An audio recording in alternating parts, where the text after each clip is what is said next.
అది ఈ రాష్ట్రానికి చెందిన నా బిడ్డల కోసమే.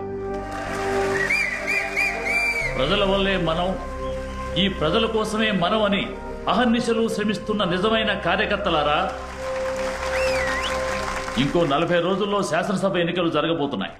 ఈ ఎన్నికల్లో ఏ విధంగా మనం ప్రచారం చేసి ప్రజల ఓట్లు సేకరించాలి, దాని గురించి తెలుసుకోవడానికే ఇక్కడ సమావేశమయ్యాం. మీ అభిప్రాయాలు చెప్తే మనం చర్చించుకుందాం. అన్నగారు, మీ మొహం మాత్రం చూపించండి. 175 నియోజకవర్గాల్లోనూ మనమే గెలుస్తాం. నెక్స్ట్ సీఎం మీరే. నన్ను పొగిడి మాట్లాడక్కర్లేదు. పనికొచ్చే సలహా ఉంటే చెప్పు, లేదంటే కూర్చో. అలాగే అన్నగారు.